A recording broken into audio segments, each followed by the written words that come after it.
মুহতারাম মুসলিয়ান کرام তাতে আল্লাহ রাব্বুল আলামিন বলেন ইয়া আইয়ুহাল্লাযীনা আমানু দুখুলু ফিস-সিলমি কাফা হে ঈমানদারগণ তোমরা ইসলামে দ্বীনে পরিপূর্ণরূপে প্রবেশ করো ওয়ালা তাত্তাবিউ খুতুওয়াতি শাইতান আর শয়তানের পদাঙ্ক অনুসরণ করো না ইন্নাহু লাকুম আদুউম মুবিন নিশ্চয়ই সে তোমাদের জন্য প্রকাশ্য দুশমন অপর আয়াতে আল্লাহ রাব্বুল আলামিন বলেন ইয়া আইয়ুহাল্লাযীনা আমানু লা তাকুলু আমওয়ালাকুম বাইনাকুম বিল বাতিল হে ঈমানদারগণ তোমরা একে অন্যের সম্পদ অন্যায়ভাবে আত্মসাৎ করো না ইল্লা আন তাকুনা তিজারাতান আন তারাদিন মিনকুম তবে যদি তোমাদের পরস্পর সন্তুষ্ট চিত্তে বাণিজ্যিক পদ্ধতি অবলম্বন করে হয় তাহলে কোনো সমস্যা নেই ওয়ালা তাকুলু আনফুসাকুম নিজেদেরকে নিজেরা হত্যা করো না ইন্নাল্লাহা কানা বিকুম রাহিমা মনে রেখো আল্লাহ রাব্বুল আলামিন তোমাদের প্রতি দয়ালু হাদিসে পাকে রাবি হযরত নোমান ইবনে বাশীর রাদিয়াল্লাহু তাআলা আনহুমা তিনি বলেন যে আমি হুজুর সাল্লাল্লাহু আলাইহি ওয়াসাল্লামকে বলতে শুনেছি তিনি বলেছেন নিশ্চয় হারাম এবং হালাল উভয়ই স্পষ্ট বর্ণিত যেগুলোকে হারাম বলা হয়নি অথবা যে সমস্ত বিষয়কে হারাম হিসেবে ঘোষণা দেওয়া হয়নি তার মধ্যকার যে সকল বস্তু আছে সেগুলো হলো মুস্তাবিহাত সন্দেহযুক্ত বিষয় লা ইয়ালামুনা কাসীরুম মিনান নাস অধিকাংশ মানুষই এই সন্দেহযুক্ত বিষয়গুলো জানে না এগুলোর ব্যাপারে জ্ঞান রাখে না এখন আমাদের কাজ হলো হালালকে মেনে নেওয়া হালালের উপর চলা হারামকে মেনে নিয়ে হারাম থেকে নিজেকে বিরত রাখা কেননা যে ব্যক্তি হালাল হারামের বাহিরে সন্দেহযুক্ত বিষয়গুলোতে লিপ্ত হবে ফামান ওয়াকাআ ফিশ শুবহাত ওয়াকাআ ফিল হারাম তাহলে সে সন্দেহের জায়গায় লিপ্ত হওয়ার কারণে যে কোনো সময় হারাম কাজ করে দেবে সন্দেহপূর্ণ জায়গায় যাওয়ার কারণে সন্দেহপূর্ণ কাজ আঞ্জাম দেওয়ার কারণে হারাম কাজও যে কোনো সময় করে ফেলতে পারে হারামেও যে কোনো সময় লিপ্ত হতে পারে এ কারণে আমাদের কাজ হলো হালালকে হালাল হিসেবে নেওয়া এর উপরে চলা আর হারামকে হারাম মনে করে এর থেকে বিরত থাকা এর বাইরে কোনো কিছু নেই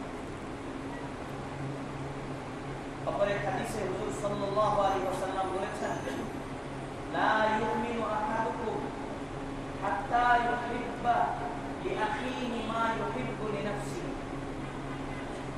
তোমাদের কেউ ততক্ষণ পর্যন্ত পরিপূর্ণ মুমিন হতে পারবে না যতক্ষণ পর্যন্ত সে তার ভাইয়ের জন্য অন্য মানুষের জন্য ওই জিনিসটি পছন্দ করে যা তার নিজের জন্য পছন্দ অর্থাৎ একজনের জন্য যদি এই জায়গাটা এই কাজটা আমি আমার নিজের জন্য যদি পছন্দ করি উপযুক্ত মনে করি তাহলে উচিত হবে অপরের জন্য সেটাকে উপযুক্ত মনে করা অন্যের জন্য সেটাকে পছন্দ করা এটা মুমিনের আলামত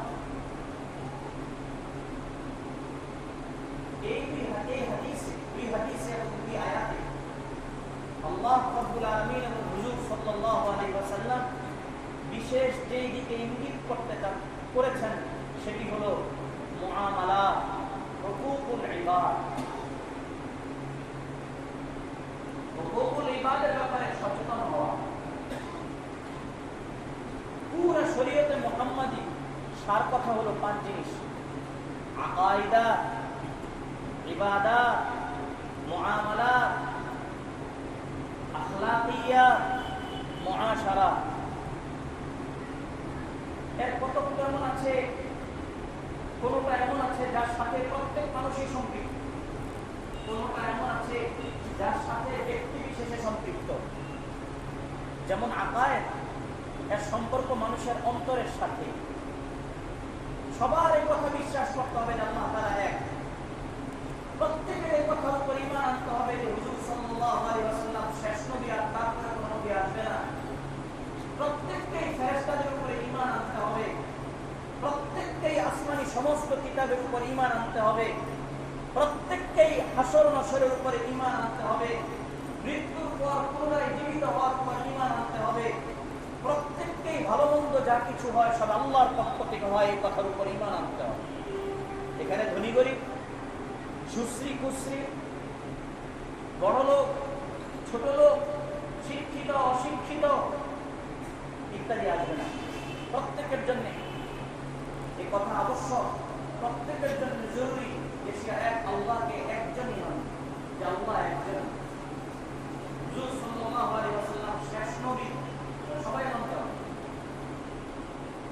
আর রইল ইবাদত, তো ইবাদতের ভিতরে ব্যক্তি বিশেষে ইবাদতের সম্পর্ক।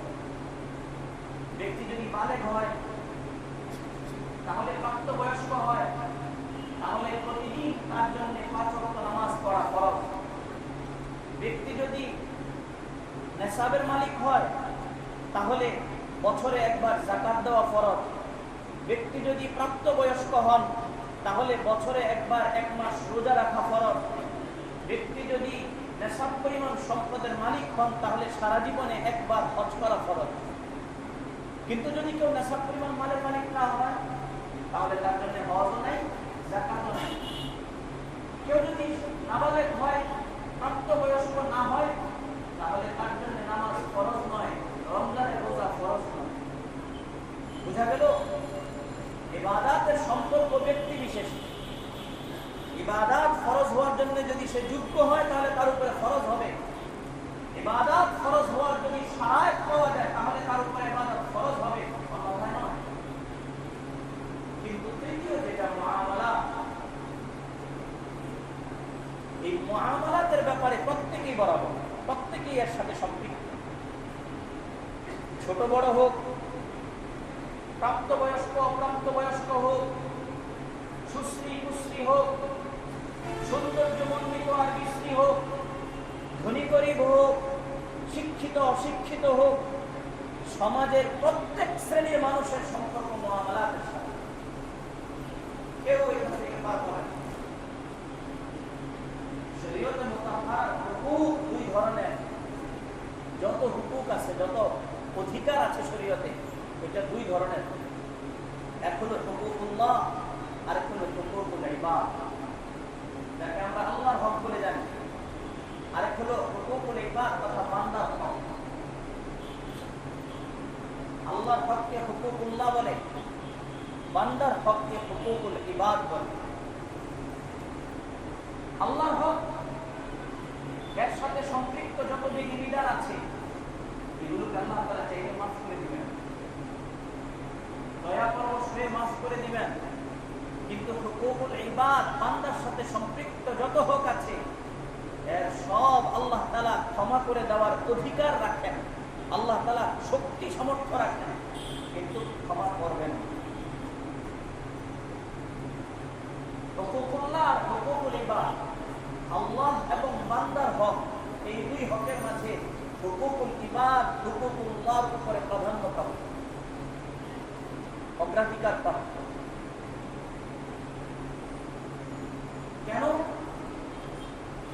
হুকুকুল্লাহ সম্পর্ক আল্লাহ তাআলার সাথে, আর আল্লাহ তাআলা হলেন বড় মহৎ মহান। আল্লাহ তাআলা বড়ত্ব মহত্ব সর্বজন স্বীকৃত। আর বান্দার হকের সম্পর্ক হলো প্রয়োজনের সাথে। আর কায়দা আছে শরীয়তে যে কোথাও যদি আজমত এবং জরুরত একসাথে হয়, অর্থাৎ বড়ত্ব আর মহত্ব আর প্রয়োজন একসাথে হয়, তো তাহলে সেখানে বড়ত্বের চেয়ে প্রয়োজনটা অগ্রাধিকার পাবে। উদাহরণের দ্বারা বোঝা যেতে পারে, কথার কথা, কোন ছাত্রকে তার উস্তাদ বলছেন পানি আনো, কোন টিচার তার স্টুডেন্টকে বলছেন পানি আনো, তো উস্তাদ ব্যক্তি, উস্তাদের মহত্ব বড়ত্ব তার দিলের ভিতরে আছে যে উস্তাদ মহান বড় ব্যক্তি, কিন্তু পাশেই এক অসুস্থ ব্যক্তি যে পানির পিপাসায় কাতরাচ্ছে, সেও পানি চাচ্ছে যে আমাকে পানি দাও, পানি পান করো। তাহলে এখন ওই অসুস্থ ব্যক্তির পানি প্রয়োজন, আর শিক্ষক যিনি ওনারও পানির প্রয়োজন, কিন্তু দুইজনের প্রয়োজন একরকম না। একজনের প্রয়োজনের সম্পর্ক মহত্বের সাথে, আরেকজনের প্রয়োজনের সম্পর্ক প্রয়োজন ও জরুরতের সাথে। তাই কায়দা ছিল, শরীয়তের নিয়ম হলো এই যে জরুরত এবং মহত্ব যদি একসাথে হয়, প্রয়োজন আর বড়ত্ব যদি একসাথে হয়, তাহলে প্রয়োজনটা অগ্রাধিকার প্রাপ্ত হবে।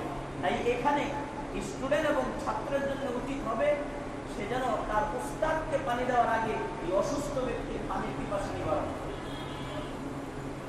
কেন?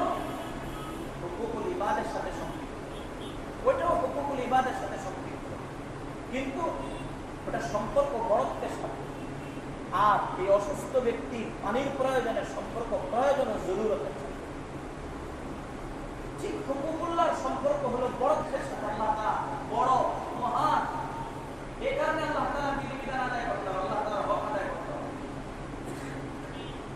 কিন্তু হুকুকুল ইবাদের সম্পর্ক হলো বান্দার প্রয়োজনের সাথে, প্রয়োজনটা আগে, বড়ত্বটা পরে। আরো সহজে বোঝা যেতে পারে, এক ব্যক্তি সফর করলো এমন এক জায়গায় যেখানে পানির সংকট, তার কাছে সামান্য পানি আছে। এমন অবস্থায় কোনো অসুস্থ ব্যক্তি তার কাছে পানি চাচ্ছে, তার পানির প্রয়োজন, আর পাশেই আরেক মুসল্লি নামাজ পড়বে, তার নামাজের জন্য হুজুর পানি নাই, তো সে বলল পানি আমাকে দাও। আর অসুস্থ ব্যক্তি বললেন পানি আমাকে দাও। তো তাহলে এখানেও অসুস্থ ব্যক্তিকে পানি দিতে হবে। কেন? নামাজি ব্যক্তি নামাজ আদায় করবে, নামাজ একটা মহান কাজ, আর অসুস্থ ব্যক্তি পানি পান করে তার জীবন বাঁচাবে, কারণ এটা তার প্রয়োজন, জীবন বাঁচাবে। এই কারণে মহান কাজের সম্পর্ক যার সাথে, মহানুভবতার সম্পর্ক যার সাথে, মহত্বের সম্পর্ক যার সাথে, ওইটা পরে তাকে বলে দেওয়া হবে আপনি পানি পাচ্ছেন না, তাহলে তায়াম্মুম করে নেন, নামাজ পড়ে নেন। কিন্তু অসুস্থ ব্যক্তি যে পানির পিপাসায় কাতরাচ্ছে, তার পানির পিপাসা নিবারণ করতে হবে, জরুরি। আমি তো বলছিলাম যে হুকুকুল্লাহ সম্পর্ক বড়ত্ব মহত্বের সাথে, আর হুকুকুল ইবাদ প্রয়োজন হাজাতের সাথে। এই কারণে হুকুকুল ইবাদ হুকুকুল্লাহর উপরে অগ্রাধিকার পাবে। এই কারণে আল্লাহ তাআলা বান্দার সাথে সম্পৃক্ত যত হক আছে, অধিকার আছে, এগুলো আল্লাহ তাআলা মাফ করবেন না, কেউ যদি নষ্ট করে। আমার আওয়াজের কারণে একজন কষ্ট পাইতেছে, হুকুকুল ইবাদ। আমার গান বাজনার কারণে আরেকজন কষ্ট পাচ্ছে, তাহলে হুকুকুল ইবাদ আমি নষ্ট করলাম। আমি একজনের থেকে টাকা ধার নিয়ে তাকে টাকা দিচ্ছি না, 5 দিন পরে দিব বলে 50 দিন হয়ে গেছে, কোনো খোঁজ খবর নাই, হুকুকুল ইবাদ আমি নষ্ট করলাম। আমি একজনকে ওয়াদা করেছি যে অমুক দিন আপনাকে এই প্রয়োজনটা পুরো করে দিব, কিন্তু দিন পার হয়ে, মাস পার হয়ে, বছর পার হয়ে যেতেছে, আমি পূরণ করলাম না, তাহলে আমি হুকুকুল ইবাদ নষ্ট করার কারণে গুনাহগার হব। মোট কথা, এক বান্দার সাথে সম্পৃক্ত আরেক বান্দার যত কিছু হতে পারে, শরীর দৃষ্টিকোণ থেকে তাকে হুকুকুল ইবাদ বলা হয়। আর হুকুকুল ইবাদ পুরো করা এটা বান্দার জন্য জরুরি, অবশ্যই।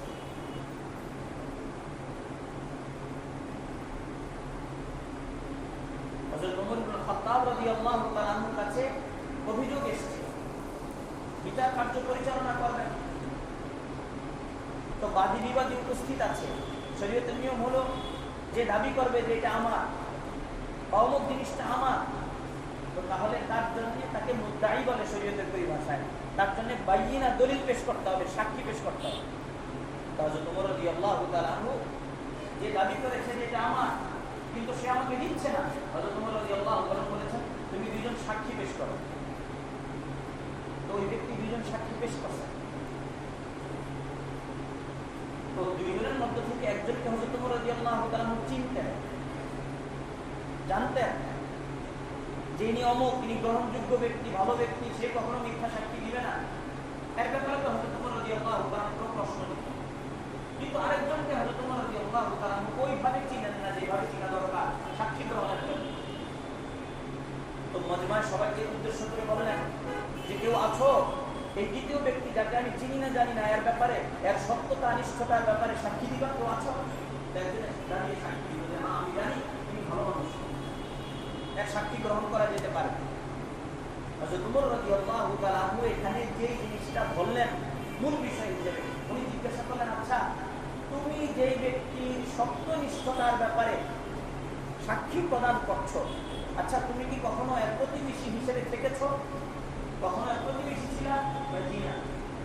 আচ্ছা কখনো এর সাথে কোনো লেনদেন করেছো? জি না। আচ্ছা কখনো কি তার সাথে তুমি কখনো ভ্রমণ করেছো, সফর করেছো? জি না। তাহলে তো এই তিন জিনিসের কোনো এক জিনিস না হইলে তুমি তাকে চিনো না, সুতরাং তার ব্যাপারে তুমি সত্যনিষ্ঠতা তার ব্যাপারে সাক্ষী দিতে পারো। আচ্ছা এমন হতে পারে যে তুমি তাকে দেখেছো যে মসজিদ থেকে নামাজ পড়ে বেরোচ্ছে, জি হ্যাঁ এমনই হবে বিষয়টা, আমি তার দিনদারির ব্যাপারে এতটুকু জানি যে সে নামাজি, পাক্কা নামাজি, ভালো মানুষ। কিন্তু আপনি যে তিন জিনিস উপস্থাপন করলেন, এই তিন জিনিসের পুরো জিনিসের সাথে আমার সাথে তার কোনো সম্পৃক্ততা নেই। না আমি তার সাথে সফর করেছি, না আমি তার প্রতিবেশী হিসেবে থেকেছি, আর না তার সাথে আমার কোনো লেনদেন হয়েছে, তাহলে তুমি তার সত্যনিষ্ঠতার ব্যাপারে সাক্ষী দিতে পারো। মানে এখানে তিনি সাক্ষী দিয়েছিলেন সত্যনিষ্ঠতার ব্যাপারে, এই মূল বিষয় কোনটাকে দাঁড় করিয়েছিলেন? নামাজ। এটা হযরত ওমর রাদিয়াল্লাহু তাআলা বলেছেন একজনের নামাজি, এটাই তার সত্যনিষ্ঠ হওয়ার প্রমাণ নয়। হ্যাঁ নামাজ ফরজ, বালেগ ব্যক্তির উপরে নামাজ ফরজ, মসজিদে এসে জামাতের সাথে নামাজ পড়বে, এটা আল্লাহ তাআলার হক, কিন্তু এটা একজন মানুষের সত্যনিষ্ঠ হওয়ার প্রমাণ নয়, দলিল নয়।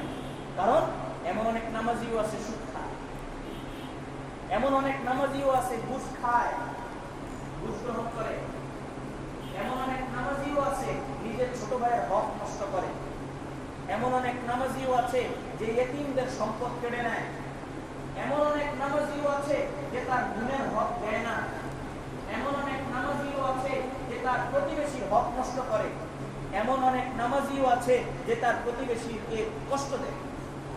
তাহলে বোঝা গেল শুধু নামাজ, শুধু মুসল্লি হওয়া এটা একজন মানুষের সত্যনিষ্ঠতার প্রমাণ নয়, বরং সত্যনিষ্ঠতার প্রমাণ যেমন নামাজও, ঠিক সাথে সাথে ওই তিন জিনিসের কোনো এক জিনিসও থাকতে হবে না।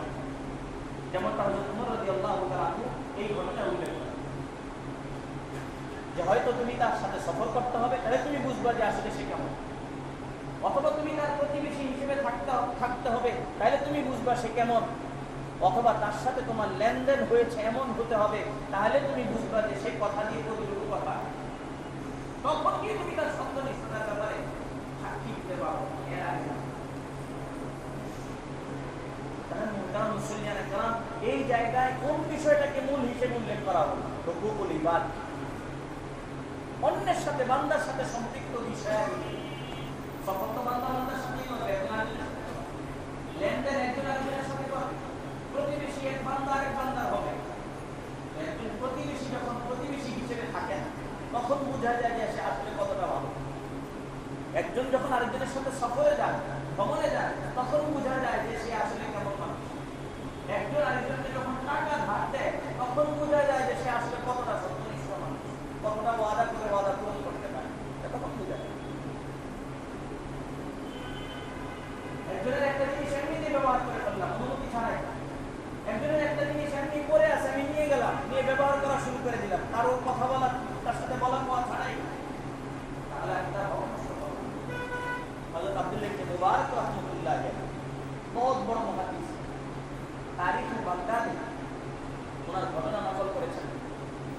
সেখানে উল্লেখ আছে যে উনি কারো থেকে একটা কাঠের কলম নিয়েছেন লেখার জন্য এক শহরে, কিন্তু লেখালেখি শেষ, ওই শহরে সফর শেষ, সেখান থেকে চলে অন্য শহরে চলে গেছে, কিন্তু ব্যাগে কলম থেকে গেছে, ওনার মনে নাই কলমটা ফেরত দিতে। নিজ শহরে যাওয়ার পরে যখন ব্যাগ খুললেন তো দেখলেন ওই কলম যেখানে রয়ে গেছে অন্যের হক, এটা কিভাবে আমি নিতে পারি। আবার ওইখান থেকে সফর করে এই ব্যক্তিকে খুঁজে বের করে তাকে তার কলম ফেরত দিয়েছে। কেন? এটা বান্দার হক। না জানি আখিরাতে আমাকে এই কারণে আল্লাহর দরবারে পাকড়াও হতে হয়, ধরা খেতে হয়, এই ভয়ে দিয়ে গেছে। আল হাফেজ যাহাবী, আল্লামা যাহাবী রাহমাতুল্লাহ আলাইহি আল কাবাই, যেখানে উনি কবিরা গুনাহগুলো উল্লেখ করেছেন, ওনার কিতাবে এক ব্যক্তির ঘটনা উল্লেখ করেছেন, একজন মারা গেছে, তো মারা যাওয়ার পর কেউ তাকে স্বপ্নে দেখেছে, তো স্বপ্নে তাকে জিজ্ঞাসা করেছেন কেমন আছো, খুব ভালো নাই, খুব খারাপ আছে, কেননা শুরু থেকে এই পর্যন্ত শাস্তি ভোগ করছে। তো কেন? দশায় একজনের থেকে একটা সুই নিয়েছিলাম, কিন্তু সুইটা আমি না দিয়েই মারা গেছি।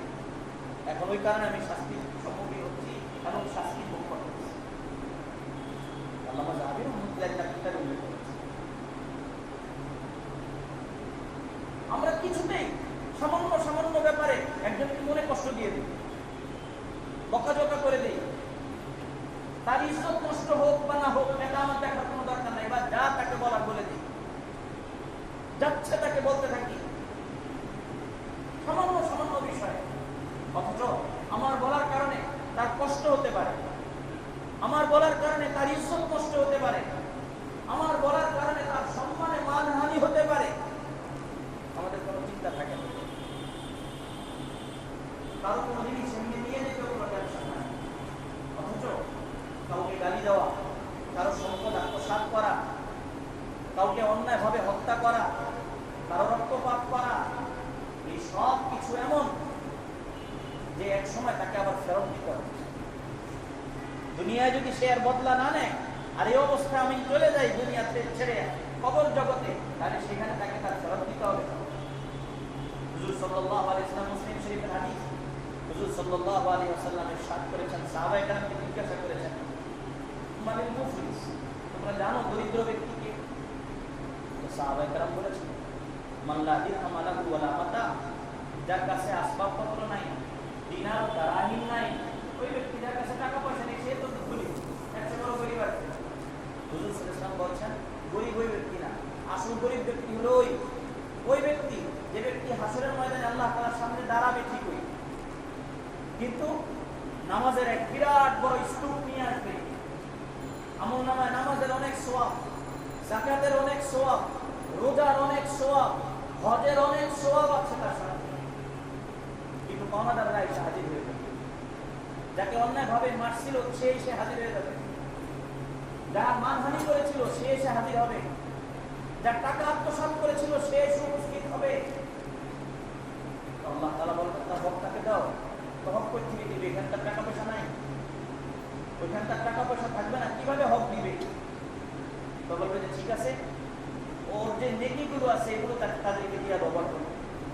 তো নেকিগুলো সব বন্টন করে দিয়ে দেওয়ার পরে দেখা যাবে আর নেকি আছে নাই, পাওনা শেষ হয়েছে না, এখনো পাওনা শেষ হয়, নেকিও নেই। চলো এদের গুনাহগুলো এর মাথায় চাপা, এরপরে জাহান্নামে নিক্ষেপ করে।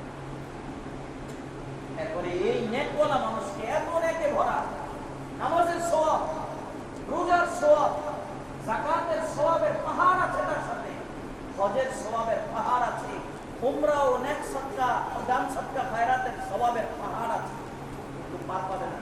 বলে যে আজকে এত সওয়াব নিয়ে আসার পরেও সেই সবচেয়ে বড় দরিদ্র, তার কাছে কিচ্ছু নেই, সে হলো সবচেয়ে বড় গরিব। এখন আমি নামাজ পড়লাম, রোজা রাখলাম, যাকাত ও হজ আদায় করলাম, ঠিকঠাক মতো সবকিছু করলাম, কিন্তু চুপে চাপে আরেক ব্যক্তি সম্পদ আত্মসাৎ করে নিলাম। একজনের জমি আমার জমির পাশে আছে, এই অনেকদিন ধরে নাই, বা দখল দিয়ে এটাও আমার। একজনের টাকা আমার কাছে আছে, সে চাইতে আসে না, বা সেটাও আমার। একজনের ঘরে স্বামী মারা গেছে, বিধবা, কিছুই বুঝে সুঝে না, সম্পদের ব্যাপারে তার কোনো আতা পাতা নাই, তার কোনো খোঁজ খবর নাই, কোথায় কি সম্পদ রেখে গেছে স্বামী, কিন্তু আমার জানা আছে, আমি সব আত্মসাৎ করে নিলাম।